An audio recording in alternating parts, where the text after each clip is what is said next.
31 বলে যুক্তরাষ্ট্রের দরকার 60 রান। তখনও বাকি ছিল মোস্তাফিজের 2 ওভার। মনে হচ্ছিল ম্যাচটা টাইগাররাই জিতবে, কারণ এই যুক্তরাষ্ট্র যে র্যাঙ্কিংয়ের 19তম দল। আবার একমাত্র আয়ারল্যান্ড ছাড়া কোনো টেস্ট খেলুড়ে দেশের সঙ্গে কখনোই জয়ের স্বাদ পায়নি তারা। সব সমীকরণ একাই ওলটপালট করে দিয়েছেন হারমিত সিং। আত্মবিশ্বাসী হারমিত উইকেটে এসে প্রথম কয়েকটা বল দেখে শুনেই খেলেন।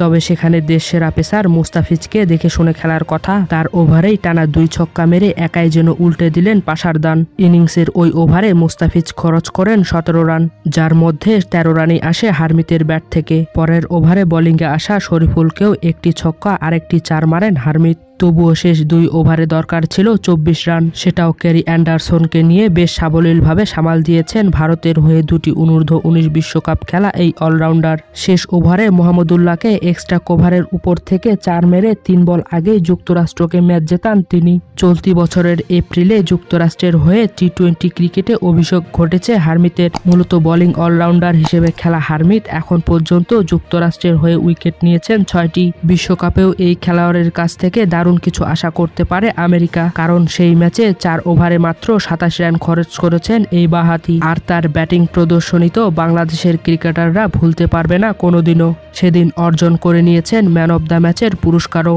আরও একটি দারুণ রেকর্ড রয়েছে হারমিতের। এখন পর্যন্ত যুক্তরাষ্ট্রের হয়ে 3 ইনিংস ব্যাটিং করেছেন তিনি, তার মধ্যে একবারও আউট হননি।